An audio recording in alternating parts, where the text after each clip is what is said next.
अच्छा सुनिए ना, एक सवाल का जवाब दीजिए। क्या वाकई में आप अपनी जिंदगी से बहुत प्यार करते हैं? अब आप कहेंगे कि रूबी कैसा सवाल है। बिल्कुल, इतना प्यार करते हैं कि इतनी मेहनत कर रहे हैं रात दिन, बहुत सारे सेक्रीफाइसेस किए हैं, आगे भी कर रहे हैं और भी न जाने क्या क्या, ताकि जिंदगी जीने का मजा आए और बहुत ही खूबसूरत सी हमारी ये जिंदगी हो। तो अच्छी बात है अगर आप ऐसा सोचते हैं। तो अगली लाइन ये है कि वाकई में अगर आप अपनी जिंदगी से प्यार करते हैं तो फिर समय बर्बाद न करें, क्योंकि जिंदगी ना इसी से बनी है। वैसे बात तो सही है, 24 घंटे मिलते हैं और वो भी ना कम लगते हैं। ऐसा लगता है कि 1-2 घंटे एक्स्ट्रा मिलते तो शायद हम थोड़ा जिंदगी को ज्यादा जी लेते, ज्यादा ट्रैवल करते, ज्यादा काम करते, ज्यादा पैसा कमाते।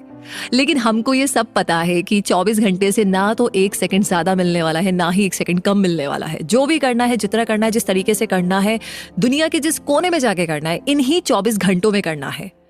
और सच्चाई ये है कि ये वाकई में बहुत मुश्किल है।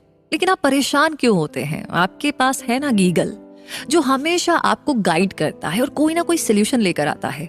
और आपकी इस प्रॉब्लम का सोल्यूशन है आज की एक कमाल की ऑडियो बुक समरी। नमस्कार दोस्तों, मैं हूं रूबी पारिक आपके साथ, और अगला आधा घंटा इन्वेस्ट कीजिए इस समरी पर, जो आपको गाइड करेगी और बहुत सारे नए नए इंसाइट्स देगी। तो इस समरी का नाम है master your time, a practical guide to increase your productivity and use your time meaningfully, जिसे लिखा है थिबॉट मेवरिस ने। तो आइए इस जर्नी को शुरू करते हैं। पहला चैप्टर है अंडरस्टैंडिंग प्रोडक्टिविटी। दोस्तों और फैमिली के साथ अच्छा रिश्ता बनाए रखने के साथ साथ इंपॉर्टेंट और मीनिंगफुल काम करना ही प्रोडक्टिविटी कहलाता है। अपने टाइम के बादशाह बनने का मतलब यही है कि आप इसे अपनी हॉबीज, काम और सोशल रिलेशनशिप्स के लिए सही तरीके से इस्तेमाल करते हैं। इससे भी बहुत फर्क पड़ता है कि आप इसके प्रति कितने कमिटेड हैं। प्रोडक्टिविटी का मतलब है कि आप अपने कामों को कैसे मैनेज करते हैं और आप उनमें कितनी एनर्जी लगाते हैं। आइए इसे दूसरे तरीके से समझते हैं। पूरे दिन में आपकी एनर्जी का लेवल बढ़ता और घटता रहता है, इसलिए आपकी एनर्जी का लेवल सबसे ज्यादा कब रहता है, ये जानना जरूरी है। जैसे कि आपकी एनर्जी शाम के मुकाबले सुबह के टाइम ज्यादा होती है, इसलिए सुबह का 1 घंटा जरूरी चीजों को करने में लगाना आपकी प्रोडक्टिविटी को बढ़ा देता है। आपको इसे बिना इधर उधर ध्यान भटकाए एक काम को इफेक्टिव तरीके से पूरा करने में लगाना चाहिए। अपनी प्रायोरिटीज को पहचानना ये जानने में हेल्प करता है कि आपको किन कामों पर ध्यान देना चाहिए, वरना आप अपना ज्यादातर टाइम फालतू के कामों पर बिता देंगे। एनर्जी साइकिल में 6 फेज होते हैं। पहले फेज में आपको उस एनर्जी को बचाना है जो आप अपनी नींद की क्वालिटी को बढ़ाकर, पौष्टिक यानी कि अच्छा खाना खाकर और रोजाना एक्सरसाइज करके क्रिएट कर सकते हैं। जब आपके पास पूरी एनर्जी होती है तो दूसरी फेज में आपको पता होना चाहिए कि उस एनर्जी को कहां और कैसे इस्तेमाल करना है। इस साइकिल का तीसरा फेज है एनर्जी को सबसे ज्यादा जरूरी काम पर लगाना। चौथे फेज में आपको अपनी पूरी एनर्जी उस काम में लगानी चाहिए और इधर उधर के डिस्ट्रैक्शंस यानी ऐसी चीजें जो आपका ध्यान भटकाती है, उन्हें दूर करना है। इसके बाद रेगुलर ब्रेक्स लेकर के अपनी एनर्जी को फिर से रिचार्ज कीजिए और इस साइकिल को फिर से शुरू कीजिए। आगे दिए गए प्रोडक्टिविटी के लेवल्स आपको ये जानने में हेल्प करेंगे कि अपना टाइम आपको सही तरीके से कहां पर इस्तेमाल करना चाहिए। पहले लेवल में अपने फोकस को बेहतर करने के लिए आसपास के डिस्ट्रैक्शंस को हटाइए। इसके बाद किसी भी काम में पूरे जोश से लगने के लिए दूसरे लेवल में अपनी एनर्जी लेवल को बढ़ाने की बात की गई है। तीसरे लेवल में आपको उस खास विजन और गोल्स को डिफाइन करना है जो आपको फोकस करने वाले काम या टास्क को पहचानने में हेल्प करता है। चौथा लेवल एक टू डू लिस्ट और टाइम फ्रेमवर्क बनाकर पूरे दिन के लिए सिस्टम को प्लान करने के बारे में है। पांचवें लेवल में फैमिली, दोस्त और दूसरों के साथ घुल मिलकर सोशल लाइफ को एक्टिव रखने के लिए कहा गया है। वैसे चौथे लेवल में यह भी बताया गया है कि किसी सिस्टम का प्लान बनाना प्रोडक्टिविटी का एक इम्पॉर्टेंट लेवल है, लेकिन इसके लिए सिस्टम का कॉम्प्लेक्स होना जरूरी नहीं है। अपने प्रोडक्टिविटी सिस्टम को बनाने और उसे लॉन्ग टर्म तक इस्तेमाल करने में मदद करने के लिए यहाँ पर कुछ टिप्स दिए गए हैं। सबसे पहले प्रोडक्टिविटी टूल्स के बारे में भूल जाइए। प्लानिंग और सिस्टम को बनाने के लिए आपको सिर्फ पेन और पेपर का ही इस्तेमाल करना चाहिए। दूसरा, अपने प्रोडक्टिविटी लेवल्स के बारे में सोचिए, फिर एक सीधा साधा सिस्टम बनाकर इसकी शुरुआत कीजिए। फिक्र मत कीजिए, क्योंकि जैसे जैसे आप प्रोडक्टिविटी एडवांस्ड लेवल्स पर जाएंगे, आप सिस्टम को दोबारा बनाने के साथ साथ उसे इम्प्रूव भी कर सकते हैं। इसके अलावा टालम टोल करने की आदत को समझने से आपको अपनी प्रोडक्टिविटी को बेहतर बनाने में हेल्प मिलेगी। टालम टोल करना किसी भी इंसान की एक ऐसी आदत है जिससे उसकी ताकत कम होती है। इसलिए ये जानना आपके लिए जरूरी है कि आप चीजों को क्यों टालते हैं या मोटिवेशन कैसे काम करता है। अब चीजों को क्यों टालते हैं, इसकी कुछ वजह यहाँ पर दी गई हैं। पहली वजह यह है कि आपको कुछ बातें क्लियर नहीं है, जैसे कि वो काम कितना इंपॉर्टेंट है, आपको क्या करने की जरूरत है और आप उसे कैसे पूरा करेंगे। इसे बदलने के लिए खुद से पूछिए कि क्या आप सच में मानते हैं कि वो काम इंपॉर्टेंट है। इसके बाद उन वजहों को पहचाने जिससे ये पता चले कि उस काम को करना भी चाहिए या नहीं। इन वजहों को जानने के बाद खुद से पूछिए कि अगर आप ये काम नहीं करेंगे तो आगे जाकर आपको किन नतीजों का सामना करना होगा। इसके बाद ये सोचिए कि इसे पूरा करने के बाद आप कैसा महसूस करेंगे और ये सोचकर इसकी शुरुआत कीजिए कि वो काम आसान है।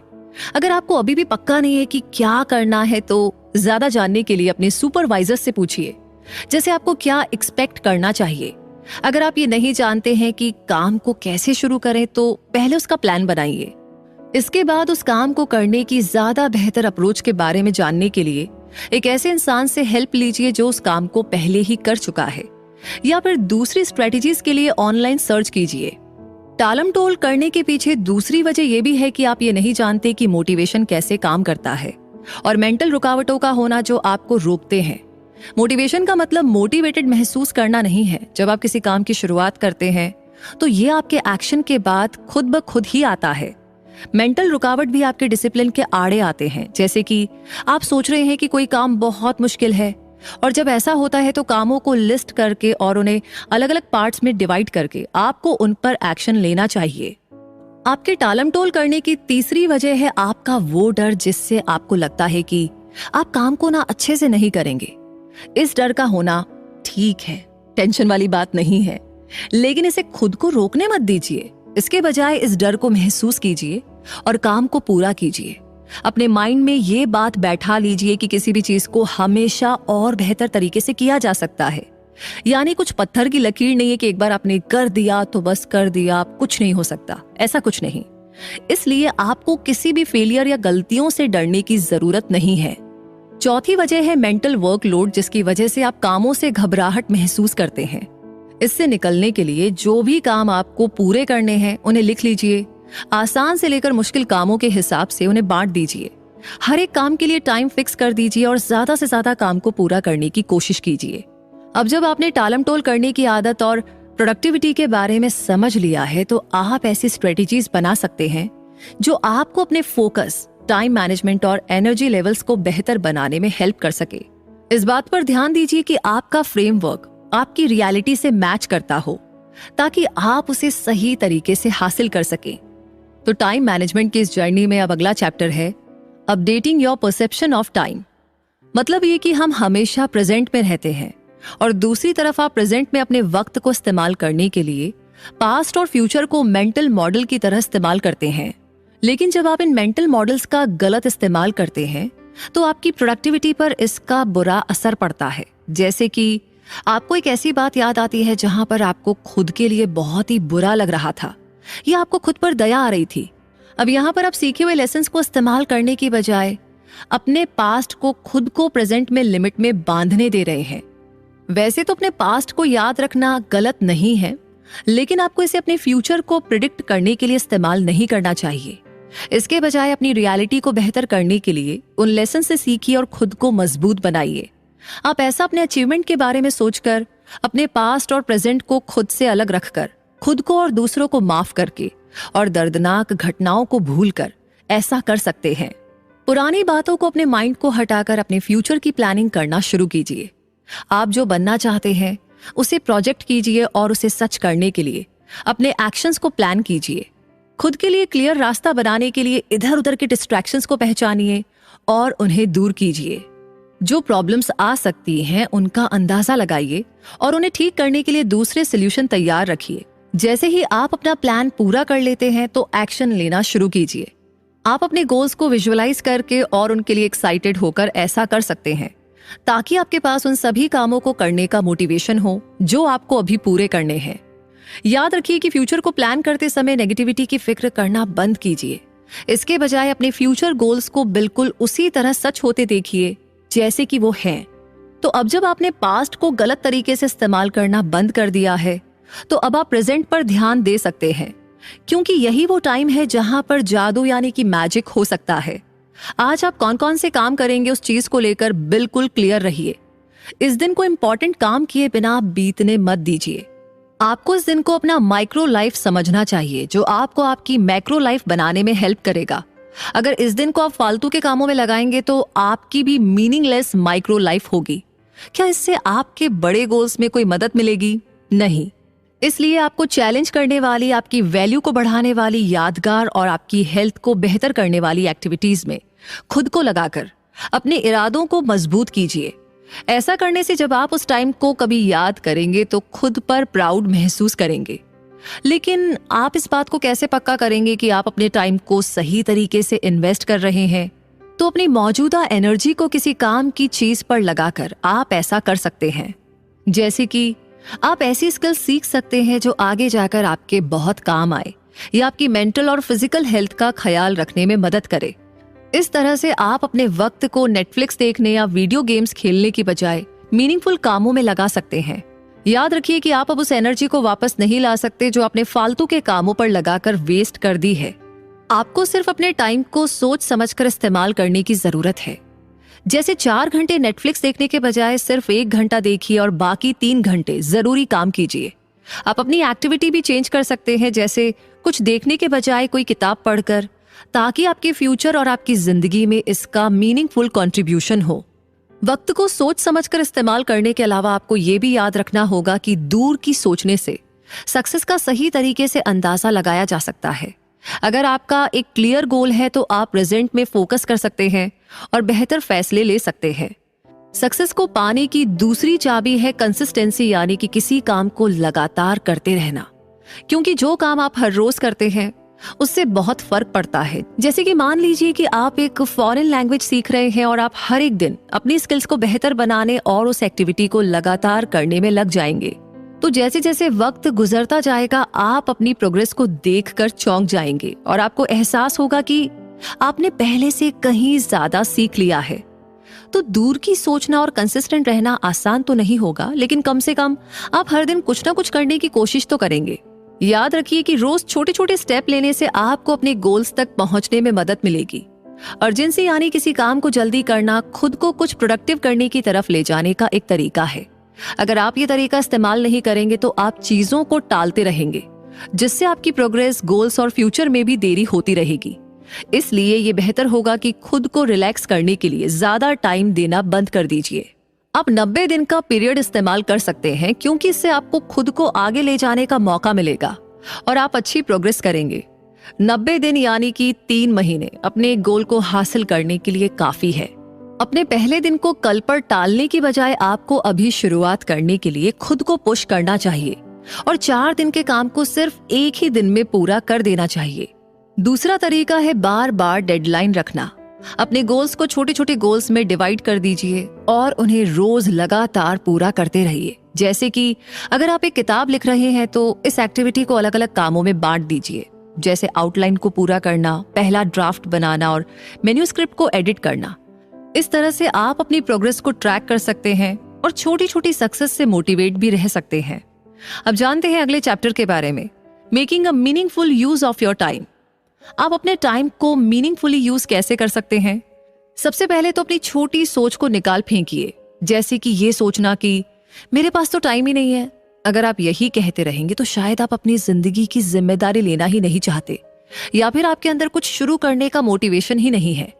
अगर आप ऐसा करते हैं तो कुछ भी नहीं बदलेगा, क्योंकि आप किसी भी तरह का बदलाव लाना ही नहीं चाहते। इससे पहले कि आप कुछ करें, आप मोटिवेशन आने का इंतजार भी कर सकते हैं। जब आप ये सोचते हैं कि आप एक गोल पर फोकस करने के लिए वक्त नहीं निकाल पा रहे हैं, तो इसका मतलब है कि आप आलसी बन रहे हैं। ये आपका ऐसा कहने का दूसरा तरीका है कि काम जरूरी नहीं है, इसलिए आपके पास इसके लिए वक्त ही नहीं है। मेरे पास टाइम नहीं है, ऐसा कहने के बजाय खुद को और काबिल बनाने वाले स्टेटमेंट कहिए, जैसे कि अभी मेरे पास करने के लिए बहुत काम है। इस काम के लिए अभी मेरे पास शायद वक्त नहीं है, लेकिन जैसे ही बचे हुए काम पूरे हो जाएंगे मैं इसके लिए वक्त निकाल लूंगा। दूसरा, आपको सेल्फ अवेयर यानी खुद के बारे में यह पता होना चाहिए कि अलग अलग काम पर आप अपने वक्त को कैसे बिताते हैं। इस बात पर ध्यान दीजिए कि सोशल मीडिया पर स्क्रॉल करना और अपनी फाइल्स को ऑर्गेनाइज करने जैसे अनप्रोडक्टिव कामों पर आप कितना वक्त लगाते हैं। ऐसा करने से आप खुद पर अपना कंट्रोल वापस पा लेंगे और अपनी पर्सनल जिम्मेदारी को अपनाना शुरू कर देंगे। आप बेहतर तरीके से अपने वक्त को इस्तेमाल करेंगे और काम को प्रोडक्टिव तरीके से करेंगे। तीसरा, सही तरीके से प्रोडक्टिव बने। इस बात का ध्यान रखें कि जो काम आप रोज कर रहे हैं वो आपके लॉन्ग टर्म गोल से जुड़े हों। आप खुद से पूछ सकते हैं कि अगर आज मैं इस काम को कर रही हूं तो क्या अब से 5 या 10 साल बाद मेरा करियर सक्सेसफुल होगा? अगर आपका जवाब ना है तो थोड़ा एडजस्टमेंट कीजिए। आपको अपनी प्रायोरिटीज को पहचानना होगा। इसके बाद उस काम को पूरा करने के लिए अपनी ताकत और एबिलिटीज को ढूंढिए। इसके बाद ये सोचकर अपने पैशन को बाहर निकालिए कि किन खास एक्टिविटीज को करना आप एंजॉय करते हैं।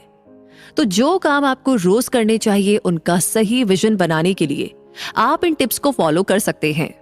पहला, तो वो काम आपके लिए एक्साइटिंग होना चाहिए ताकि आप उसे करते टाइम बोर ना हो जाएं। दूसरा, आपका टारगेट एक्टिविटी बिल्कुल क्लियर होना चाहिए ताकि आप ये जान सके कि आपको कहां पर फोकस करना है और कहां पर नहीं। तीसरा, वो आपके कोर वैल्यूज और जिंदगी की फिलॉसफी से मैच करना चाहिए। जैसे मान लीजिए कि आप और भी आजादी पाना चाहते हैं।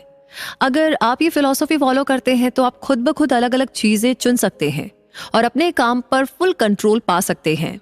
चौथा, ये कि आपके काम से आपको जिंदा दिल महसूस होना चाहिए क्योंकि आप उन्हें अपने वैल्यूज और स्किल्स के साथ कर रहे हैं। पांचवा, ये कि ऐसे काम ढूंढिए जो आपको खुद को चैलेंज करने के लिए मजबूर करें, जहां पर आप अपने कंफर्ट जोन से बाहर निकलकर कुछ नया करने की कोशिश कर सकते हैं। ऐसा करने से आप खुद के बारे में और जान पाएंगे और अपनी जिंदगी के हर एरिया में बदलाव ला पाएंगे। तो यहां तक समझने के बाद अब समझते हैं अगले चैप्टर को, making effective use of your time. अपने वक्त को मल्टीप्लाई यानी बढ़ाने के लिए कुछ टिप्स भी हैं। सबसे पहले तो ये कि सारा काम खुद कैसे किया जाए, इसे समझने में टाइम वेस्ट करने की बजाय किसी से हेल्प मांगिए। जैसे कि जब आपको एक बुक स्पेनिश, जर्मन या फ्रेंच लैंग्वेजेस में चाहिए तो ट्रांसलेटर्स को ढूंढने में वक्त जाया करने की बजाय आपको उन लोगों से पूछना चाहिए जिनके पास इसकी कॉपीज हों। दूसरी टिप है स्मार्ट तरह से सोचना। आपको वीडियो ट्यूटोरियल्स देखकर या फिर एक कोच रखकर अपने लर्निंग कर्व को छोटा करना चाहिए। ऐसा करने से आप चीजों को जल्दी सीख पाएंगे और अपना बहुत सा टाइम बचा पाएंगे। आप मास्टरी माइंडसेट भी अपना सकते हैं। इसे आप इन तरीकों से कर सकते हैं, जैसे रेपिटेशन में मास्टर करना या फंडामेंटल में मास्टर करना, और कुछ सीखने के लिए हमेशा तैयार रहना। रेपिटेशन में मास्टर करने का मतलब है किसी चीज को रोज तब तक प्रैक्टिस करते रहना जब तक कि वो स्किल आपके लिए ऑटोमेटिक ना बन जाए। फंडामेंटल में मास्टर करने का मतलब है किसी काम को करने से पहले उसके स्टेप्स को सीखना, जैसे वेट एक्सरसाइज कैसे की जाती है वो सीखना, वरना आपको एक्सरसाइज करते समय चोट लग सकती है। दूसरा एग्जाम्पल है इफेक्टिव तरीके से पढ़ाई करने के लिए वो सभी टिप्स सीखना जिससे जो जानकारी आपने याद की है उसे आप भूल ना जाए। याद रखिए कि अगर आप फंडामेंटल को याद नहीं करेंगे और अगर आप कुछ भूल गए तो आपके वापस देखने के लिए कोई गाइड नहीं होगा। इसके बाद सीखने के लिए तैयार रहना रिजल्ट्स को पाने में काफी फायदेमंद साबित होता है। अगर आप लगातार सीखते रहते हैं तो आप खुद को ग्रो करके प्रोग्रेस करने का मौका देते हैं। प्रोग्रेस करने के अलावा आपको सबसे जरूरी चीज पर फोकस करना चाहिए। आपकी जिंदगी पर असर डालने वाले कामों को प्रायोरिटी देकर, कोई काम अभी करना जरूरी है या नहीं ये सोचकर, उस काम को करने का सबसे अच्छा तरीका ढूंढकर, एक जैसे काम को साथ रखकर और एक चेकलिस्ट की हेल्प से अपने काम को सिस्टमैटिक बनाकर आप ऐसा कर सकते हैं। तीसरी टिप यह है कि आपको अपनी स्किल्स को इम्प्रूव करके या नई स्किल्स सीखकर अपने टाइम को मल्टीप्लाई कर सकते हैं। अपनी स्किल्स को पहचानिए, इसके बाद ऐसे काम चूज कीजिए जिससे उन्हें बेहतर बनाया जा सकता है। जैसे कि अगर आपको ऑफिस में गूगल स्प्रेडशीट पर काम करने की जरूरत है तो आप एक छोटा सा कोर्स करके या यूट्यूब पर उसके वीडियोस को देखकर उसे यूज करना सीख सकते हैं। तो जब आप ये जान जाएंगे कि अपने टाइम को सही तरीके से कैसे इस्तेमाल करें, तो अब उसे स्टोर करना शुरू कीजिए। पैसा बचाकर आप ऐसा कर सकते हैं क्योंकि पैसा आपको फ्यूचर में कई मौके दे सकता है। आप इसे बिजनेस या अपने करियर में इन्वेस्ट कर सकते हैं। बहरहाल वक्त के साथ पैसा आपके ऑप्शंस को भी मल्टीप्लाई कर देता है। अपने खर्चों को अपनी सैलरी के हिसाब से रखकर आप एक स्मार्ट कंज्यूमर भी बन सकते हैं। जैसे मान लीजिए आप $900 का फोन खरीदना चाहते हैं, लेकिन आप हर घंटे के सिर्फ $15 कमाते हैं, तो आपको इस बात पर ध्यान देना चाहिए कि उस अमाउंट को पूरा करने के लिए आपको कितना वक्त और एफर्ट लगाने की जरूरत है। इसके बाद खुद से पूछिए कि एक फोन पर इतना पैसा खर्च करना ठीक है या फिर आपका काम एक सस्ते मॉडल से भी चल जाएगा। आपके वक्त की कीमत को बनाए रखने वाले काम करने से आप पैसे का इस्तेमाल अपना वक्त बचाने के लिए कर सकते हैं, जैसे नई स्किल सीखना या अपने बिजनेस या जॉब के साथ में कोई नया काम करना। जितना ज्यादा वक्त आप काम की चीजों पर लगाएंगे उतना ज्यादा आप पैसा कमाएंगे। तो यहाँ तक काफी सारे कॉन्सेप्ट क्लियर हो चुके हैं। अब अगले चैप्टर की बारी है डेवलपिंग एक्स्ट्रा ऑर्डिनरी फोकस। सच तो यह है कि आप टाइम को कंट्रोल नहीं कर सकते, लेकिन हाँ, आप अपने फोकस को कंट्रोल जरूर कर सकते हैं। जो भी काम आप करते हैं और जितना वक्त उसमें लगाते हैं वो बहुत कीमती होता है, क्योंकि आपके पास लिमिटेड एनर्जी और टाइम होता है। इसलिए किसी काम को पूरा करने के लिए आपका बढ़ा हुआ फोकस ही वो इकलौता रिसोर्स है जिसका आप इस्तेमाल कर सकते हैं। याद रखिए कि जब भी आप फोकस करें तो आपको इन चीजों से बचना है। पहला तो ये कि एक काम से दूसरे काम पर ना कूदें, क्योंकि ऐसा करने से आपके कंसंट्रेशन के मोमेंटम में ब्रेक आ जाता है। दूसरा है कि फोकस आवर के दौरान किसी भी चीज को खुद को रोकने ना दे, वरना उसे दोबारा लाना मुश्किल हो जाएगा।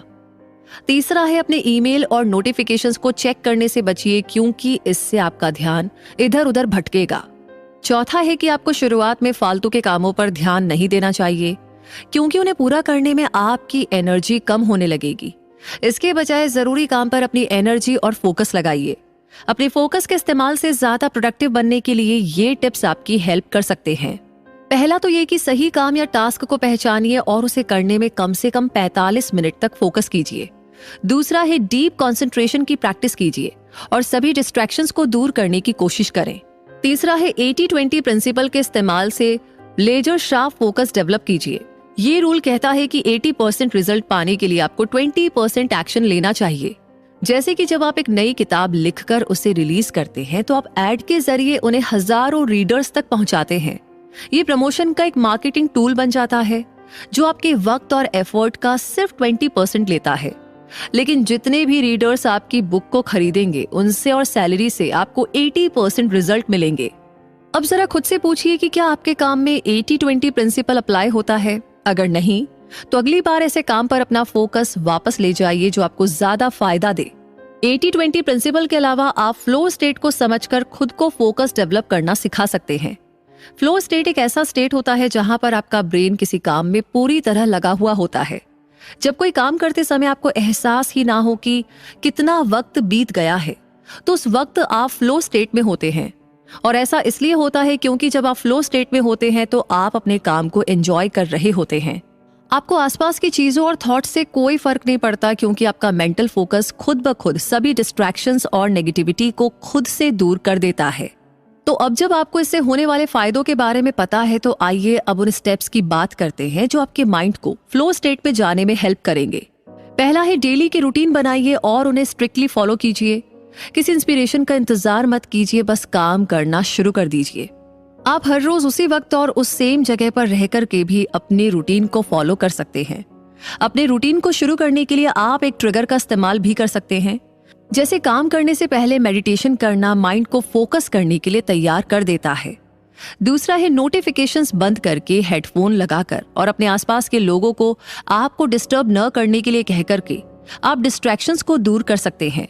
ऐसा करने से आप अपने माइंड के फ्लो स्टेट को बनाए रख सकते हैं और आपको काम करते समय बीच बीच में रुकना नहीं पड़ेगा। अपने काम के अलावा कुछ और करने से भी आप अपने फोकस करने की एबिलिटी को बढ़ा सकते हैं। ये अपनी हॉबीज फॉलो करना भी हो सकता है जिन्हें करने में आपको मजा आता है, या अपने कंसंट्रेशन को बढ़ाने के लिए बुक्स पढ़ना, खुद को बोर होने देना या फिर समय समय पर ब्रेक लेना हो सकता है। तो इन्हीं सारी बातों के साथ हम पहुंच गए हैं इस समरी के कंक्लूजन पर। आइए एक बार फिर से रिपीट करते हैं कि हमने क्या सीखा। तो मुद्दा मामला ये है कि सबसे पहले आपने सीखा कि सही वक्त पर सही काम में अपनी एनर्जी लगाना प्रोडक्टिविटी कहलाता है। ऐसा जरूरी कामों को पहचान कर अपने एनर्जी लेवल को बढ़ाकर अपने फोकस को बेहतर बनाने के लिए डिस्ट्रैक्शंस को अलग करके किया जा सकता है। दूसरा, आपने समझा कि वक्त बहुत ही कीमती होता है। आपको अपना वक्त और एनर्जी बीते हुए कल और आने वाले कल पर नहीं लगाना चाहिए। इसके बजाय प्रेजेंट पर फोकस कीजिए। पास्ट से जो भी आपने सीखा और फ्यूचर के लिए जो आपने प्लान किया है उसे अप्लाई कीजिए। तीसरा, आपने सीखा कि समय को इफेक्टिव तरीके से कैसे इस्तेमाल करना चाहिए। इसमें अपनी जिंदगी की पूरी जिम्मेदारी लेना शामिल है, जहां पर आप अहम कामों पर समय लगाकर और आपको लिमिट में बांधने वाले थॉट से दूर रहकर अपने कंट्रोल को वापस पा सकते हैं। चौथा, आपने अपने वक्त का ज्यादा से ज्यादा इस्तेमाल करना सीखा। आप जिन कामों को अकेले करने की कोशिश करते हैं, आप उस वक्त को कम करने के लिए दूसरों से मदद ले सकते हैं। आप फंडामेंटल में मास्टरी करना सीख सकते हैं ताकि आपके पास क्लियर गाइडलाइंस हो। इनके अलावा आप अपने वक्त को ऐसे कामों में भी लगा सकते हैं जो आपकी स्किल को बेहतर बना सकती हैं। पांचवा, आपने ये सीखा कि वक्त को सही से इस्तेमाल करने के लिए फोकस बहुत जरूरी होता है। आप 80-20 प्रिंसिपल अप्लाई कर सकते हैं और अपने वक्त का पूरा इस्तेमाल करने के लिए फ्लो स्टेट में जा सकते हैं। और अब सबसे इंपॉर्टेंट बात, यानी कि 10 बातों की एक बात, अपने वक्त को समझना बहुत जरूरी है। यह आपको अपनी जिंदगी पर कंट्रोल पाने का मौका देता है। याद रखिए कि आप वक्त को वापस नहीं ला सकते। हर एक पल को सही जगह लगाइए और हर रोज प्रोडक्टिव बनने की कोशिश कीजिए। और इसी के साथ ये समरी यहीं पर कंप्लीट होती है।